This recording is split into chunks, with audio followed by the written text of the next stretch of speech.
Today I'm speaking to a man who loves vegetables so much he named his music group after one. He's an artist who spent a lot of time in the UK recently helping to find a voice. And I've got a few questions for him, so I hope his search was successful. It's Mr. Will.I.Am. How are you, sir? Hey, how you doing? I'm fine. I was going to ask you, because I know you recently carried the Olympic torch, and you also were moonwalking with it. How was that experience for you? Oh, that was good. It was cool to moonwalk the torch. I wanted to do something with the torch that no man has ever done with the torch during the Olympics. So moonwalking with a hot flame was pretty the right thing to do. Yeah, it's cool. And I know you also gave most of your earnings from The Voice to the Prince's Trust to help kids with technology over here. Was there any specific reason why you did that, or? Yeah, so I was out here in the UK doing The Voice, and you know, it changed my life doing that TV show. And finding a singer, you know, is a great thing to look for the next big voice. But who's searching for the next Bill Gates? Who's preparing the next Mark Zuckerberg? And why can't you prepare the next Mark Zuckerberg from East London or Brixton? Why does it have to be areas where people are privileged? You know, why not bring opportunity to people that live in East London, right? Out of all the kids in East London, you know, one of them can change East London forever. You know, Mark Zuckerberg, I don't know how much money he has, but, you know, if you go on a search and on a mission to educate kids to take an interest in science, technology, engineering, and mathematics, you know, these kids in 8 years can create jobs rather than look for jobs, you know. Okay, and I know you recently stated in an interview that you don't eat horribles because it does horrible things to your man boobs. Could you explain to a person like me, a boobless man, what you meant by that in that statement? I didn't mean it just horrible, I didn't mean it like that. Anything, it was just a play on words. Yeah. Horrible and horrible.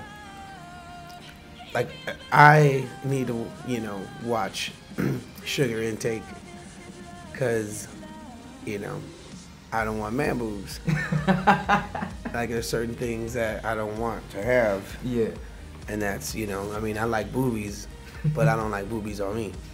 I mean, I like boobies on me. I don't like them growing on me. There's a difference. Yeah, there's a difference. I like how you did that. Okay. Well, I know you've got your new album coming out called Willpower. I wanted to play a game with you called the Willpower Game.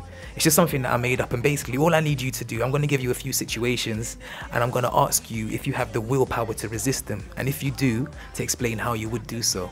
All right. Yeah? All right, so the first situation is you haven't eaten like in over a day because you're finishing the last couple of tracks on the album that needs to be done before a deadline. And somebody that you know has left a big bucket of KFC, 10 pieces of chicken by your MPC, and they've gone home and forgotten about it, even though it was for their kids. Now you're sitting in the studio alone with that KFC. Do you have the willpower to resist eating it? Yes. And how would you have the willpower to resist it? I don't want to, you know, I just don't want, I wouldn't eat it. Okay, that's good. That's good. All right, so you're sitting in a live recording of The Voice, and one of the artists is about to sing, and you've been dying to use the toilet, and you're at breaking point right now. Do you have the willpower to sit out the song before asking to go for a break? What number is that?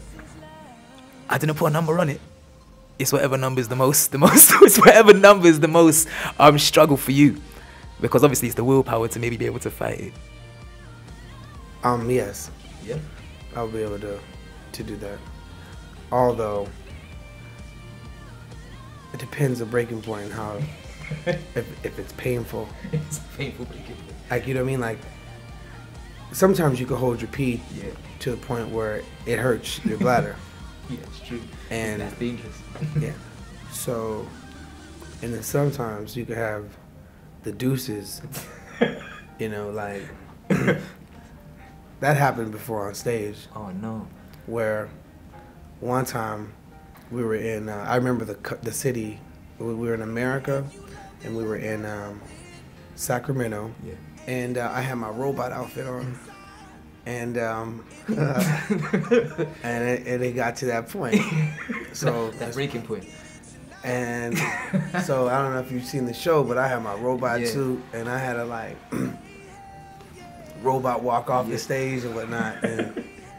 And robots don't ever have to deuces. You know what I mean? So it's a real odd thing for a robot to to have to do. To come out and out the roboticness for some like robust releasage. Of course.